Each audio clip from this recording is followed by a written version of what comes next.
Okay, most people have managed to get a space aside. Oh, great, excellent.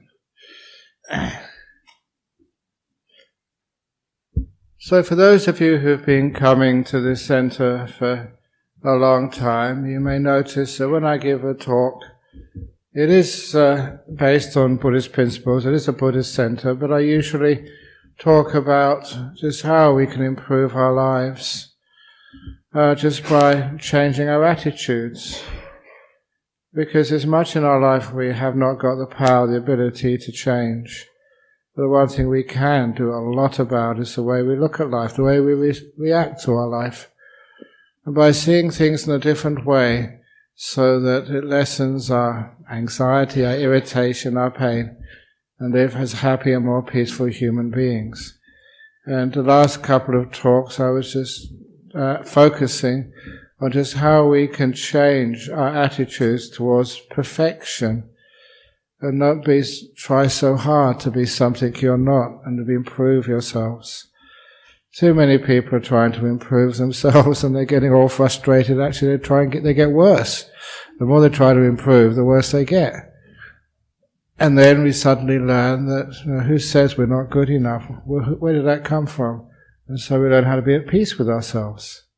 Learn how to be at peace with ourselves, not to make ourselves perfect first, and then to be at peace with yourself. Be at peace with yourself as you are now. And then the improvement happens. Then the problems get solved. It's counterintuitive to many people in the West, but it is what has worked for centuries in the East. Learn to relax and be at peace with yourself, accept yourself as you are. And then you find that the problem gets solved. So it's all about changing the attitudes which we have towards our life. And somehow or other, somehow the Western world, and I say this as a Western-born person, who has been just so into progress and development and not really recognizing just what we already have. There's a basic saying of Buddhism, which, if you're going to learn any Buddhism, you don't need to learn lots and lots and lots and lots and lots and lots of theories. You don't need to read all the books, thank goodness, because there's heaps of them. All you really need to do is understand what those books really mean. And that saying is, when you want something more, you can't enjoy what you already have. You can't even appreciate what you already have. Because you're not looking at what you already have. You're way over there wanting something more. To develop the next addition to your house. How many more rooms do you need in a house? My house has only got one room. I live in a cave. Beautiful. It's so simple. It doesn't take long to clean it up. And even I don't need to clean it up. Someone cleans it up for me. Out of compassion for the cleaner, I only have a small room. Imagine you go home tonight and you've only got one room. And that's all you have in your house. Oh, what bliss. You don't have much to clean up. You can't have many possessions because you can't fit them in.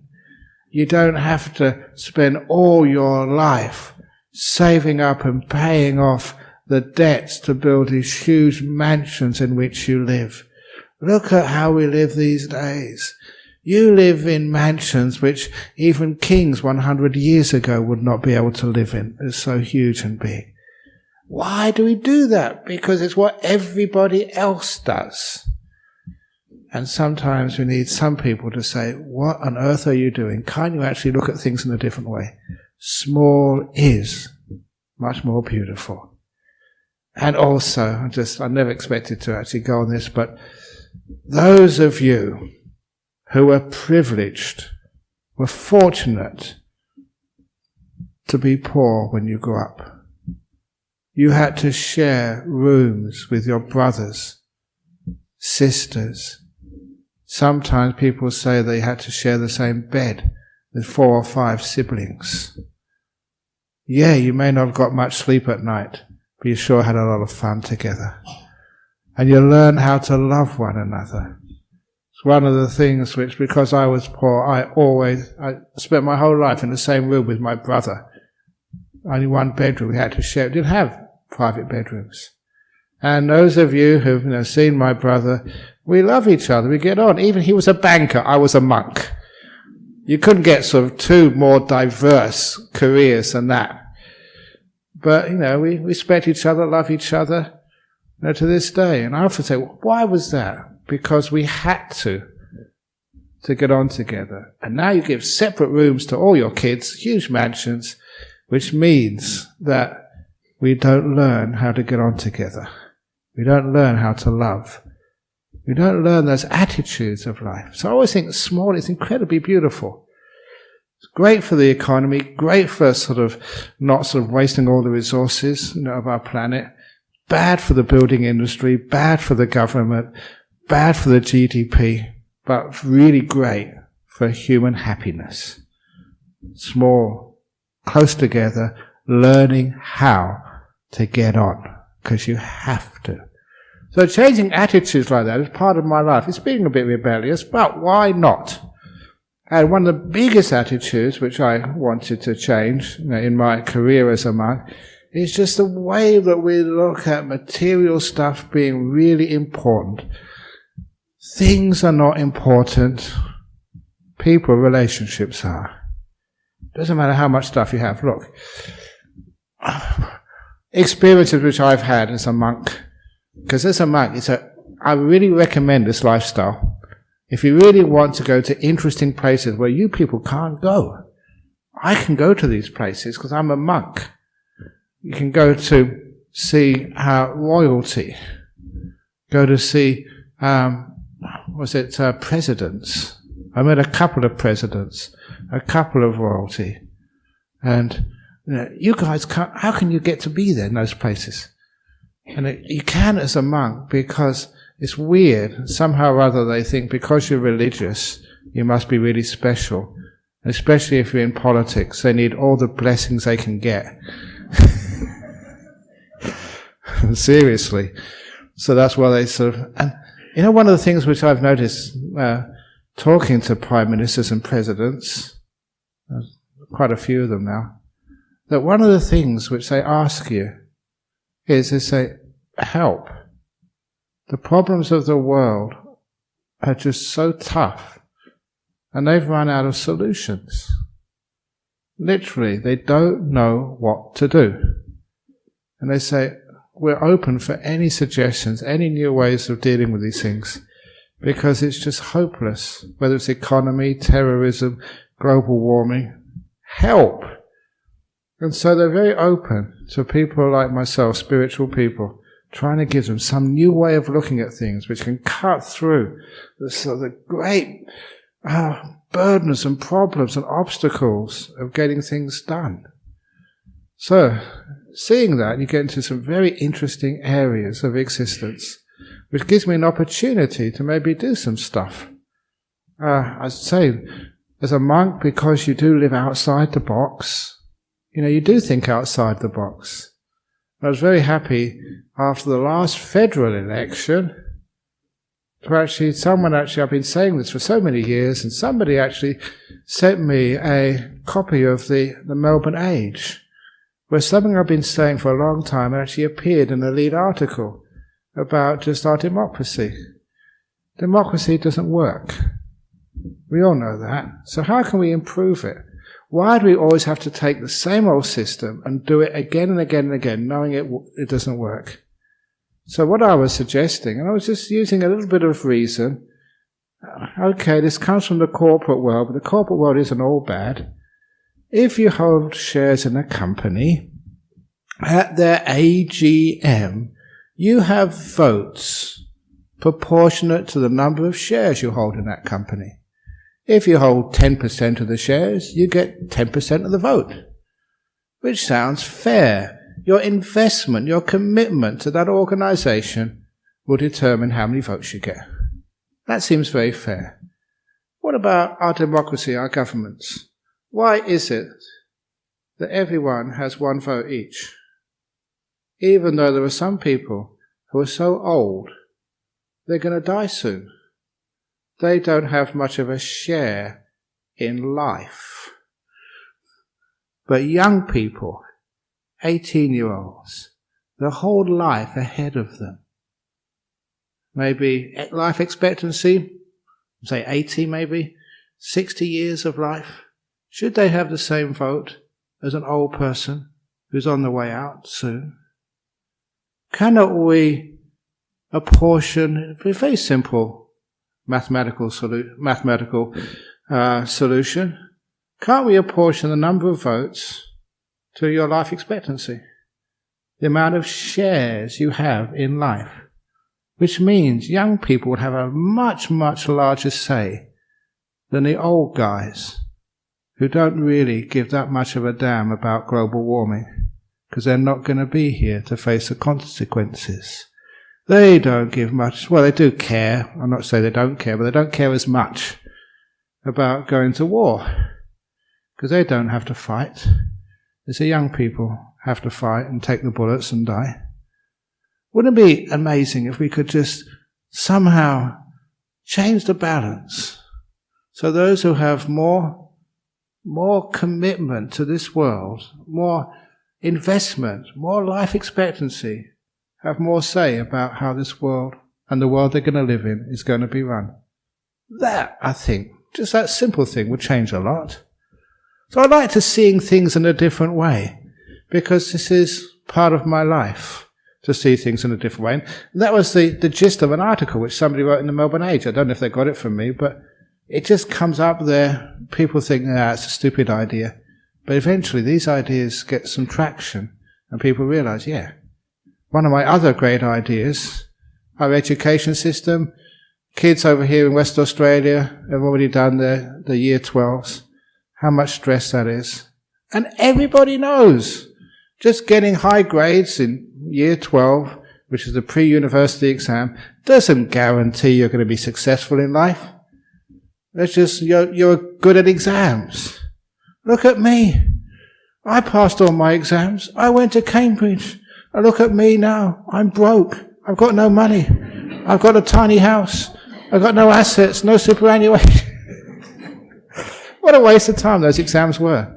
And honestly, they were. I'd say that, okay, people argue with me. But I went to Cambridge University, hang out with Nobel laureates, people top of their field, and then I decided to become a monk. Why did I become a monk? I told people actually, I think in New Year's, because I had a relationship, she dumped me and I became a monk to forget. That's not true. I wish it was true, because that would be really romantic, that would be really cool. But then someone said, well, it could be true, Ajahn Brahm, because you've forgotten. It's logically consistent. But no. But you became a monk, and then you were with these old monks in northeast Thailand had only gone to school for 4 years. And after a few weeks, you had to admit, you had to confess to the fact that they were much smarter than you were. They were much more intelligent. And I think, what have I been doing, working so hard? And these people are far more intelligent than I am. There's something wrong with our education system. We learn how to think. We don't know how to be still. And how to listen and how to know. It's one of the reasons why we're in such a big problem in our life, because we listen to all these thoughts, we solve problems through thoughts, and we don't really solve the problem, we just make more problems. Thoughts are just out of control. And you know that. When you really have a big problem, a lot of anxiety, a lot of difficulty in life, what do? You think like crazy. And it makes you more mad. And you never find a solution that way. Solutions come through stillness. So this is actually what we learn. Sort of as monks, we learn how to be still and let the mind see things. How we can hear things. Like thinking is like talking back at life. If ever you live with somebody and you talk to them and they're not listening, they're listening to their thoughts, they're not listening to you. And that's like you're living with life. Life is always teaching you, giving you advice, but you never listen because you're too busy talking to yourself inside your thinking world. When you're still, it's amazing just what you understand and what you see. Somebody was asking me earlier, so you see, all of these monks in the time, when I was where I grew up, and even beforehand, in the old books which I used to read, all these monks used to live in the forest, in nature. And they said their greatest teacher was nature. Because they would always be listening to nature. Much more than books, much more than experts like me, in front of a microphone. They would go out there and learn it for themselves, in the raw nature. Look, one example of that. In a few days' time, I don't know what it is, that recently there's a spate of deaths. There's a funeral here this afternoon, a funeral here on Wednesday, there's another funeral I have to go to on Tuesday. I don't know why people are dying, perhaps because, they waited until after Christmas and New Year to get it over and done with, and then they're not going to die. They scheduled it for, out of compassion for everybody else. I always say that to people, that, look, don't be so selfish. Why do people die when they want to die? You should think of your friends and your relationships. Make sure it's convenient for them. I always say that during the rains retreat, because we go on retreat for 3 months every year, the monks and the nuns, so we can have some peace and quiet, we can meditate. So I ask everybody before our rain season retreat begins of 3 months, because my rest, relaxation, please, don't die during the rains retreat. Die beforehand, afterwards, whenever you want, but that 3 months, please. Be respectful. Don't just be selfish and die when you want to die. Because that's just messing around. You can't do that. But anyway, so there was a young person. That causes so much suffering for people when young people die. There's something about this. They haven't lived a full life yet. Why? Why does that happen? And have you ever got a good answer to that? The answer which I got from that, I got from a monk, an old monk, who was living in the jungle, who was one of these people who was still enough to listen to the teachings from the nature, from around us. Brilliant teachings. And I tell this every time I have to do a funeral service for someone who is young. I tell this, and many people get it. They understand. I understand now. And it was, this monk was in a very simple hut in the north of Thailand. And when you talk about simple, I really mean simple. Just made out of bamboo and thatch for the roof. And thatch for the walls as well. Really simple to put up, very natural, very easy. And, we go on arms round every morning to the local village, live a very, very frugal, peaceful life, but very, very happy. But living in the jungle, there are such things as storms. And if a storm comes when you're in the middle of a forest and you haven't got much protection, it is very dangerous. Trees come down, or even big branches. And imagine, just visualize a bamboo and thatch hut. If a decent-sized branch hits that roof, it just goes straight through. Not like metal roofs or these roofs which are engineered that are almost like an elephant can fall on this roof and it won't go through. Otherwise we would get planning permission and building permission. Not an elephant would actually fall on this roof, but you never know. So over-engineered for safety. But anyway, so it was such a flimsy dwelling that one branch goes through and it would, if he didn't actually get crushed, he'd get injured, break a leg, break an arm. And remember, this is simple living. You don't have mobile phones. You don't, if you did have one, there would be no telecommunications tower there. There's no one you can call. No one can help you. If you break your leg, that's probably worse than dying instantly. You just die slowly. So it's very dangerous. So he was up all night, hearing a thud, bang, whack, oops, whack. Actually, that hurt. That didn't work as I expected it to. I always say that when you give a public talk, do some special effects. Because you know what happens when people talk, they fall asleep, they get bored. You do something like special, like raise your voice, go bang, or whoa. And then actually, people actually enjoy it for weird ways. Anyway, so bang, whack. All these trees were thudding next to him. And so, it was very difficult to meditate, and he was up all night. But, he survived. If he didn't survive, he wouldn't be able to tell me the tale. He survived the night. And in the morning, he walked outside to see the damage. And yeah, several big trees just missed his hut. He was lucky to be alive. But it wasn't the trees which grabbed his attention. What he saw was the leaves on the forest floor. Most of the leaves which had been torn off the trees and lay dead on the forest floor were the old brown leaves. But amongst those old brown leaves there were several yellow leaves, even a few green leaves. And some of those green leaves were so freshly green they could have only been alive for a few hours. And now they lay dead on the forest floor. Before he completed his insight, his understanding, he checked to see what leaves remained alive on the twigs and branches of those trees. And of course, most of the leaves remaining alive on the forest trees were the green leaves. But even though a few green leaves had been torn off and lay dead on the ground, there was still a few curly old brown leaves still clinging on, even though the young green leaves were torn off and laid dead. You understand what we mean?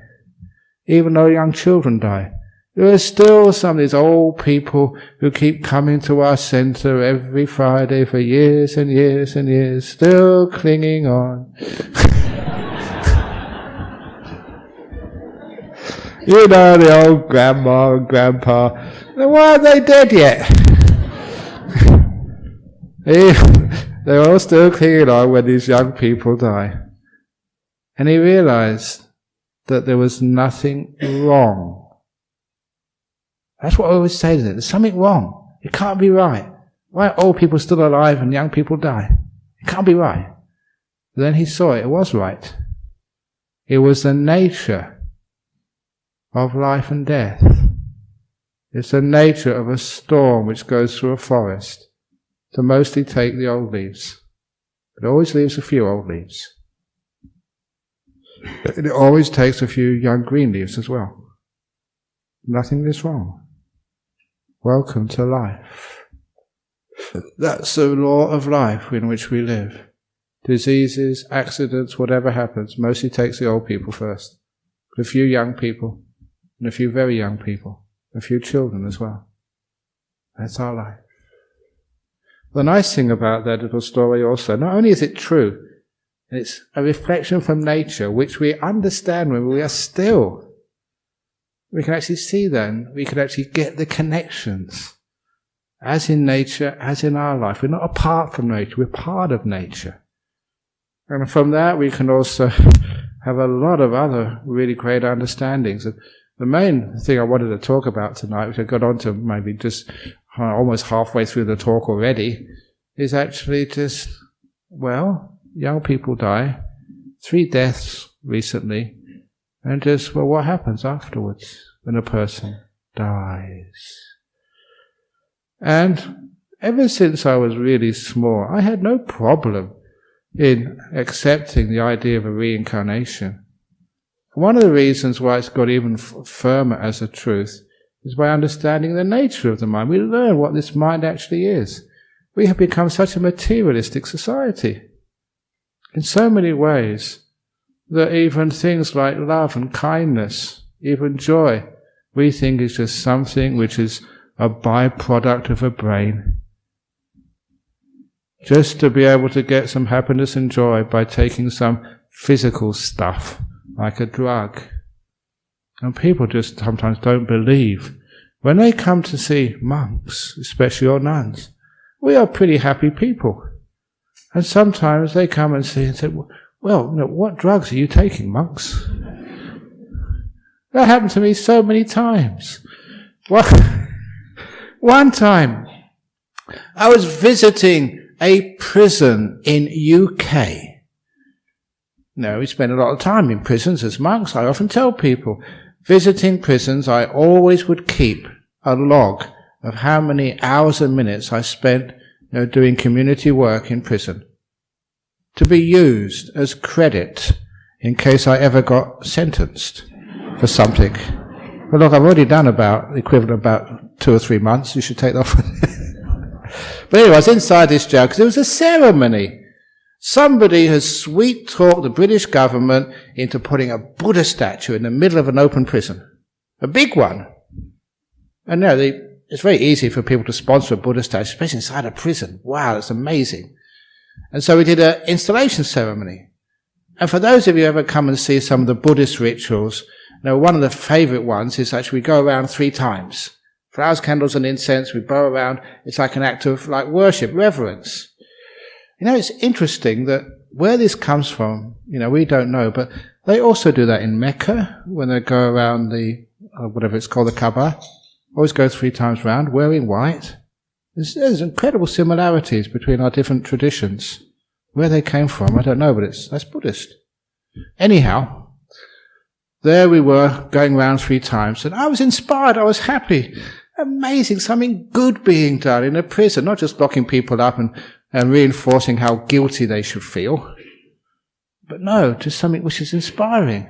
And I was just so happy with a big smile on my face, much more than I usually have, because more inspiration. And out of the corner of my eye, I saw these 2 prisoners. They just, they got nothing to do. Nothing was on the TV that night, so they just hang out seeing what the hell was going on with these crazy people with brown robes and a big Buddha statue. What's going on? What's happening? So they just, having a quick look. And then I heard them, one looking to me, looking at the other prisoner, and pointed to me. He said, "That monk, he's on the gear." If you don't know what gear means, it's like some sort of drug. Because that's the only thing they could explain the happiness from. Just, some medication. It's not medication. It's meditation, not medication. And you don't need that stuff to be happy and have a really good time. And I tell people, I don't know why people laugh at this, because it's true. I'm a good time monk. I have a good time. People say a good time girl, a good time boy, and it has other meanings. I'm a good time monk. Because you're having a good time, you're happy. And so you don't need the medication, there's something else which goes on there. And this is actually where, you start to realize that why do people want to be happy with things? With material stuff. We're far too focused on the material stuff. And instead, as those Asian religions, especially Buddhism, we've been focusing on the mind for years and years and years. That's the important part. And so these days, people don't understand what the mind actually is. And still, great scientists have been trying to prove that the mind is some byproduct of the brain, and they have failed miserably for years and years and years and years. And it's about time that they face the truth, and they're barking up the wrong tree, as they say, that the mind is something totally different. Fortunately, there's a few scientists, big ones, who are actually seeing something totally different. One of them you all saw recently, or some of you saw, who came to our global conference on Buddhism, Professor Bernard Carr. I mention him because he's a really close friend. We were at Cambridge together. And we Buddhist Society, we chase ghosts together in the Psychic Research Society, chasing ghosts and Buddhists and astronomy as well, and also theoretical physics. And he lessened his interest in Buddhism and went more into theoretical physics. I lessened my interest in theoretical physics and became more a Buddhist. But he made a wonderful analogy at our conference where he said, we were really close friends, it's great we've come together again. Ajahn Brahm, he went off to be a well-known Buddhist under one of the great teachers, Ajahn Chah. And Bernard, he gave up his Buddhism. He became a close disciple of Stephen Hawking's. He told me only recently, I went for lunch with him when I was in Cambridge last October, November, and I didn't realise just how close he was to Stephen Hawking's, that in that movie, which they did of Stephen Hawking's, a brief No, The Theory of Everything, I think they called it. In that movie, one of the characters in there was based on him, based on Bernard. So much so that Bernard got invited to the premiere in London. He actually walked on the red carpet, which he thought was really cool. So they're very close. So he became a disciple of Stephen Hawking. I became a disciple of Ajahn Brahm. And now we sort of come together again. And he wants to spend the rest of his time, because he's emeritus now, he's retired. He's professor of theoretical physics at Queen Mary College in London. And he's a top physicist, to try and reintroduce into science the primacy of the mind. So, what the heck do I mean? What is the mind? And this is a little exercise. When you're giving a talk, don't just talk at people, get them to contribute. I am now going to ask you something. And I want you to put up your left hand or your right hand. You can't keep both hands down unless you're armless. If you've got two hands, put one of them up. And be honest. Not yet. Come on, don't. Be patient.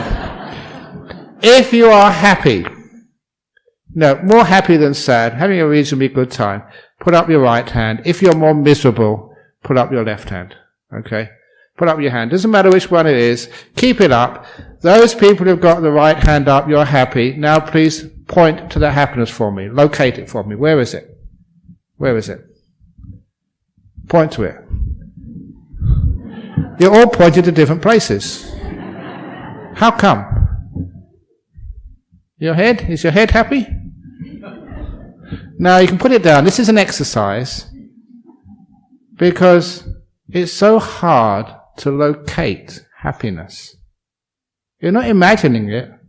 In fact, happiness is a real thing. It's tangible. You know it.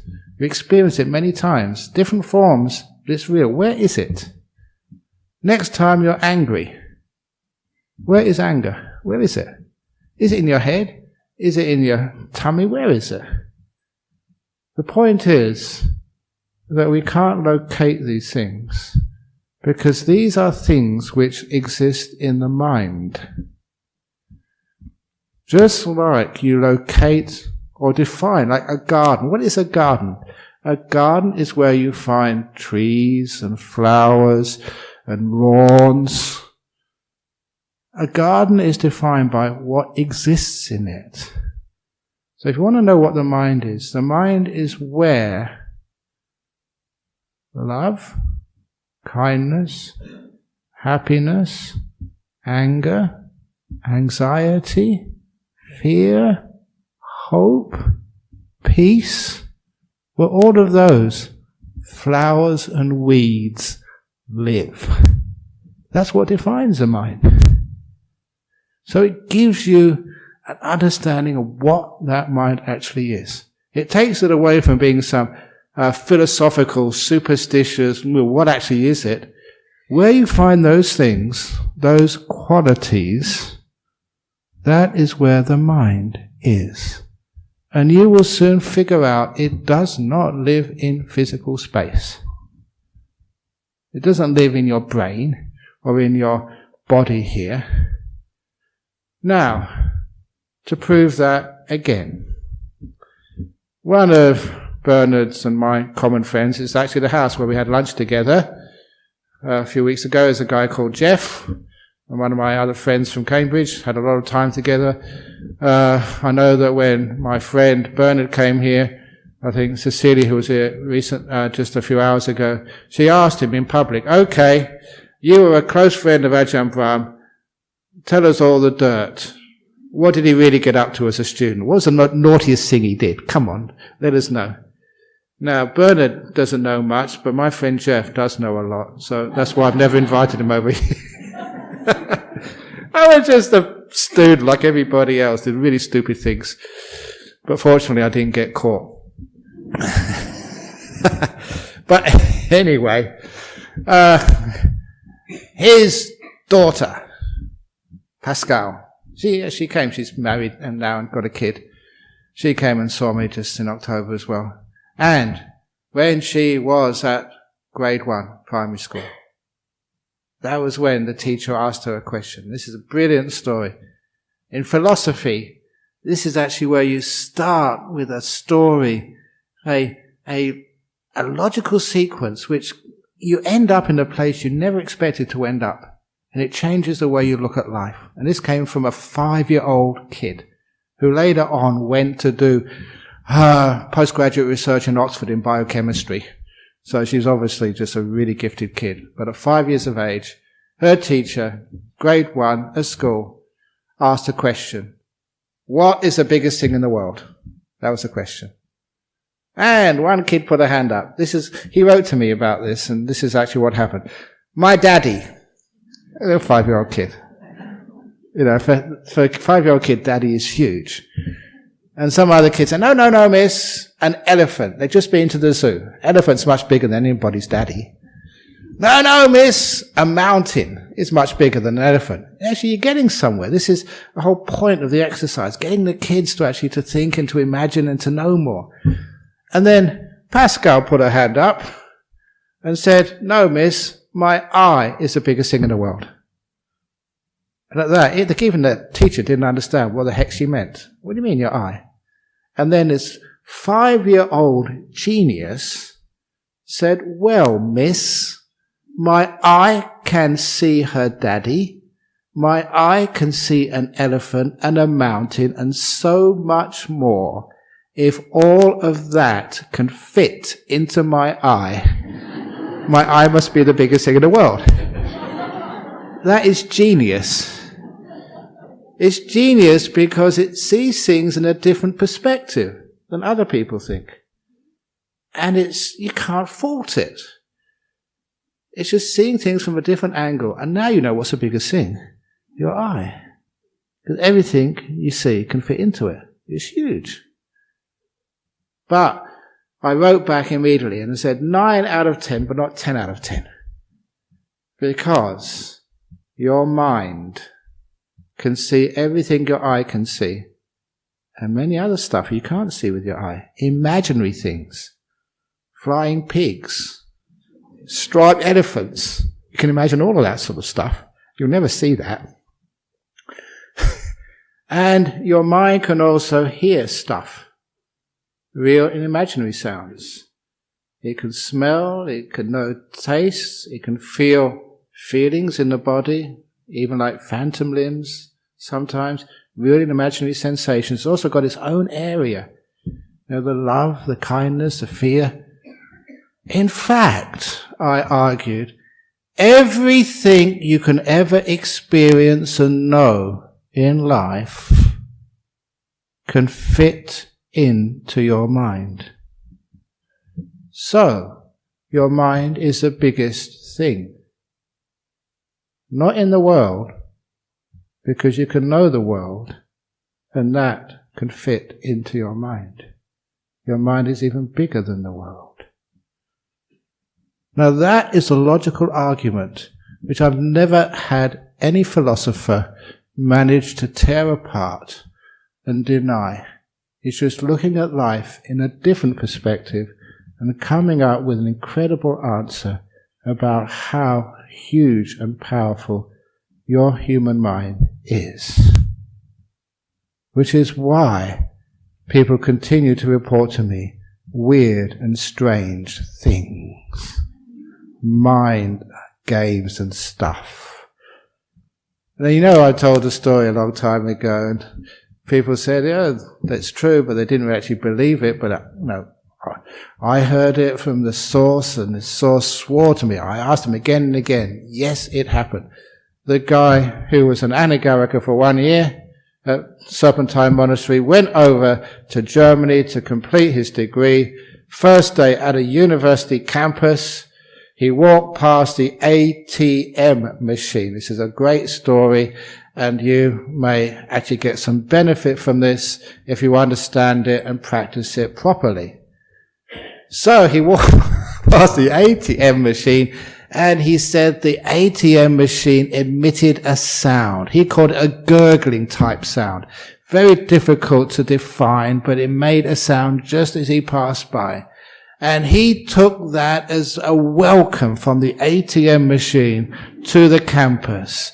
And so from that time on, that was his ATM machine. That's where he did all his transactions. And because he'd been trained by a monk like me, a little bit weird and crazy, but he would always give loving kindness to the ATM machine. May you be happy and well. May you never run out of cash.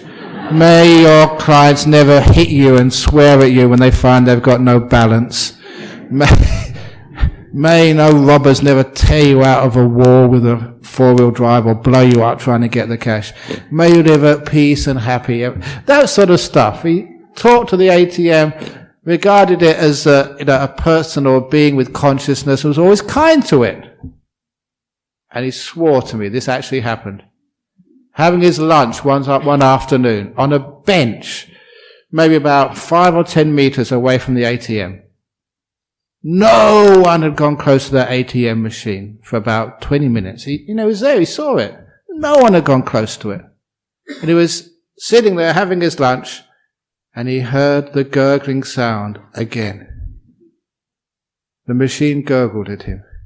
And he looked around, and he saw a 20 € note come out of the machine. No one had put in any credit card, punching any numbers for 20 minutes. He got 20 €. And he went to the machine with disbelief, but it was there. And he pulled it out. He went, "Does this belong to anybody?" No one claimed it. Of course they wouldn't claim it, because it was the ATM's gift to his friend. Do you believe that? That actually happened. People say it couldn't happen, therefore it didn't. But that's not the case. Any scientists know it did happen. It was there. It was real. Just we haven't figured out how that happens yet. It's the way that mind works. And somebody was telling me that. The reason I got this story, one very strong supporter was telling me that his old iPhone was not working. Sometimes your mobile phones, you use them so much and they get a bit past it, but he was just, he was trying to live a simple life, so instead of replacing, getting a new one, he kept the old one. And when it wasn't working, he banged it, he hit it. And of course it still didn't work. And then he realized, I'm a Buddhist, that's not the way it should do things. So he apologized to his iPhone. "I'm sorry, iPhone, I should not have hit you. I really apologize. Will never do that again. I wish you all peace and happiness." And he said, it started working immediately. It did. I've tried that before, not with iPhones, I don't have an iPhone, but I tried that so many times.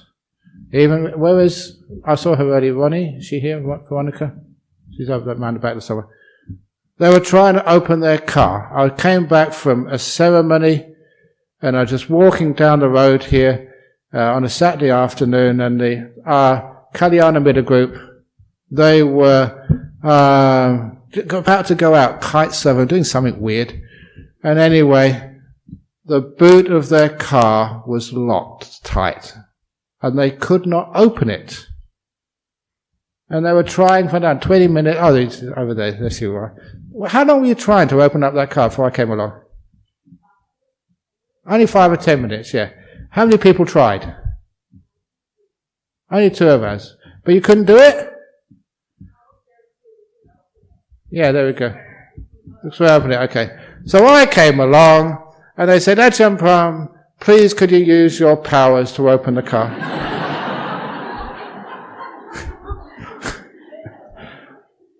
So I'm always a very kind monk and very helpful. And so I said, okay, but on condition. I wanted to make a deal. The deal was that Ronnie at the back there would become a nun.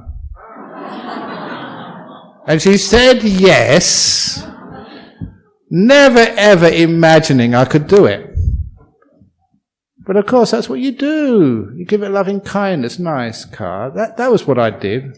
Nice car. And I put the key in, and I turned it, and it opened straight away. And poor old Roddy has to become a nun now. Be careful playing around with monks. It's very dangerous. But fortunately, that one of the other youth group members was a lawyer. She saw the loophole straight away, which is why everybody doesn't have to become a nun yet. She said, "You never mentioned the time. Maybe in 50 years or her next life sometime, but..." And she promises, yes, she will become a nun, but didn't say when. That was a loophole. But it's amazing what you can do with the mind. And this is something which we've seen for such a long time. The mind is huge. And I spent most of my life as a monk investigating and getting to know it, what it's really like, how powerful it is. And it is enormously powerful. And as a scientist, you wish you could take that evidence out there and show it to people. So we realize that this mind is incredibly powerful, and this is actually what we should be doing in our modern world. So strengthening the mind, not our brain, not learning how to think, but learning how to be still and accessing much more of the power which we've lost, with our mind. And it's incredible what it can do. So, because of that, it's always been the case in Buddhism, focusing on the mind, learning what your mind is like. The exercise which we do is meditation. That's how you really strengthen the mind, get to know it. Similarly to end up with now, because I'm going over time again. Sometimes the only way you can convey these truths is through similes. And very hard to find similes, but this is one of the simile which I used. The simile of the emperor. So once there was an emperor, but every time the emperor came out in public, the emperor was always covered head to toe with 5 pieces of clothing, with boots that went right up to the thighs, with his trousers which went way over the top of the boots to the ankles, and really high up I don't know who it was, the chest, and a big jacket which overlapped the top of the trousers, went right up to the neck and right down to the arms. Huge gloves which overlapped the sleeves of the tunic, and a helmet, like Darth Vader or something, which overlapped the top of the tunic. So you could not see any part of the skin or the eyes or the face of this emperor. You didn't know who the emperor was. What is a girl or a boy? Old or young? Asian, Caucasian, African, or whatever. You couldn't see the body at all. All you could see was the coverings, the 5 coverings. The helmet, the jacket, the gloves, the trousers, and the boots. So no one really understood this powerful emperor, who it was. The only way you can find out is to take off those 5 pieces of clothing to find out what's underneath. And in that simile, this is the 5 senses: seeing, hearing, smelling, tasting, and touching. Your mind, the emperor, and it is the emperor, controls so much of what you do in life. Your happiness, your sadness, your ability to love and be loved, your physical health, your peace, it's all this emperor inside. We don't know what it is, who we are.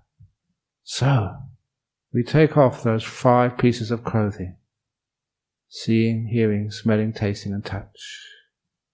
That's what happens in meditation. Close your eyes, sight vanishes. Really still, you can't hear anything. Can't smell, as long as no one farts. It disappears. That is why in Buddhist temples they would light lots of incense.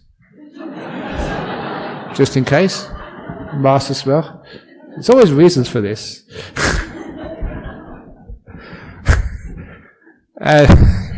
You're not tasting anything. And because you're sitting perfectly still and just watching your breath, soon your body vanishes. Can't feel the feet, can't feel your hands. No aches and pains anywhere, the body disappears. Then your breath disappears.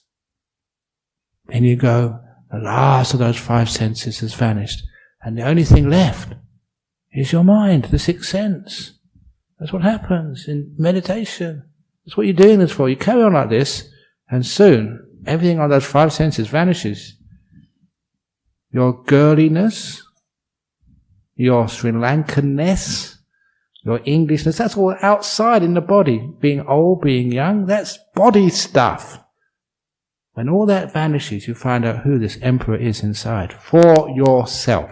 Not theory, not believing somebody else, your own direct experience. And that is what meditation does.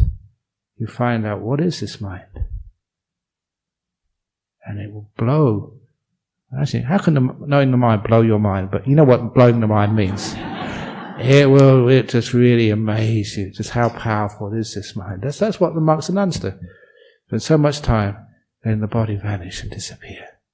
Seeing these beautiful lights in the mind. Incredible bliss and power. There for you. Understanding. This mind is much more powerful than this body. Little driver gets into this body for a lifetime, and afterwards goes and gets another body, or just goes to incredible other places where that mind can live for long periods of time, and how this mind creates time and creates stuff. If you want to know who the creator is, it's not some God in the sky. You are the creator. This mind. Once you know that, you know just how you can get 20 euros out of an ATM. Very useful skills in today's economy. Thank you for listening.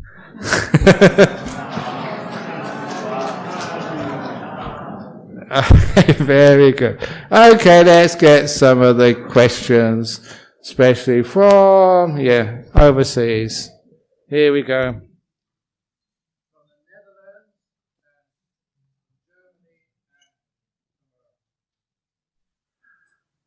Since a while, my meditations end in the mindfulness stage. I lean back, relax, and slowly notice how agitated I actually am. It gets worse during meditations. I have to stop. What to do? Follow the instructions which I give.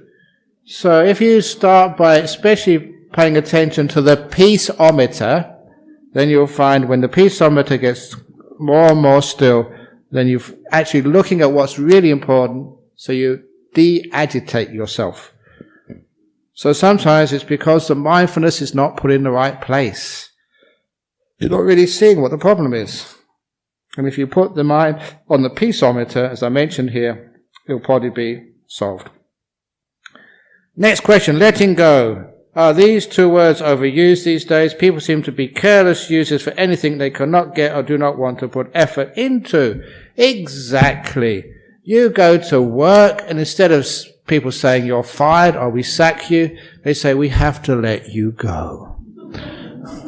They don't have to let you go. You're sacking me. But it is overused, and sometimes people complain, well, if we just let go, we get nowhere in life. Exactly.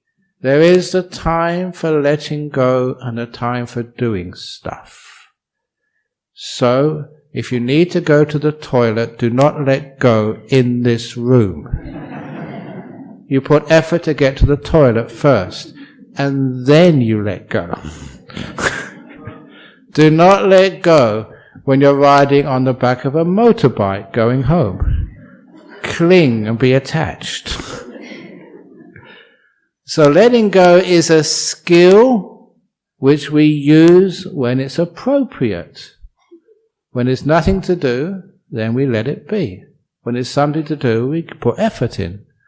But the point is, we know how to put effort into our lives. We've been doing that ever since we went to school. But we haven't learned how to be still and let things be, which is one of the reasons we're a crazy society. So let go, great. Learn how to do that. A skill which you can use whenever it's necessary. When there's nothing to do, do nothing. Let go. How many times is it There's nothing to do, but we still have to do something, because we don't know how to let go. Lastly, from Journey, what is transcendent mind? Is it what remains to us after death? Transcendent mind, I don't know. I know that one of our monks many years ago, he had bad teeth. We live in serpentine. It's a long way to go to the dentist. I mean, and you know what it's like these days. You have to make an appointment. You know, when you go to the appointment, then you have to wait, and then it's just such a pain in the. Actually, probably the pain in the neck is worse than the pain in the mouth to go to the dentist sometimes. So this monk decided, it's a waste of time going to the dentist. So he decided to pull his own tooth out. I saw him. He went to the workshop, got a pair of pliers, and just yanked his tooth out. And I just happened to be going to the workshop at Bodhinyana Monastery, and I saw this bloody tooth, in a pair of pliers. So what you just be done? I took my tooth out. Much cheaper and much quicker than going to the dentist. And I thought, how do you do that? And he said, it's very easy. He said, because, and it's a wonderful little teaching. He said, when I decided to pull my tooth out, that didn't hurt. Thinking about planning doesn't hurt. And when I went to the workshop, that didn't hurt. When I picked up the pliers, that didn't hurt. When I put the pair of pliers on the tooth, that never hurt. When I wiggled it, that hurt. But, just for maybe 20 seconds, 30 seconds, and it was out. And it didn't hurt much afterwards. It's only 20 seconds of pain, that's all.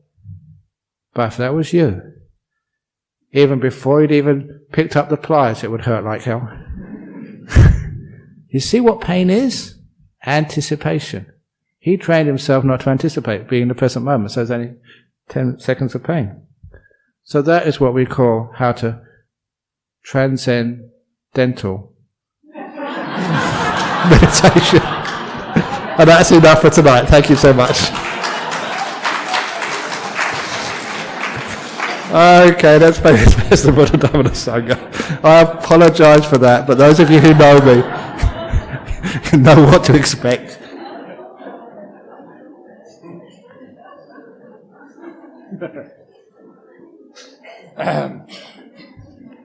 Arahang Samma Sambuddho Bhagava Buddhaṃ Bhagavantaṃ Abhivademi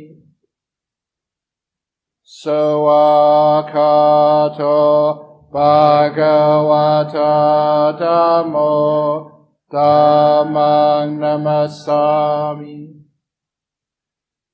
Supatipanno Bhagavato Sāvaka Sangho Sanghang Namami.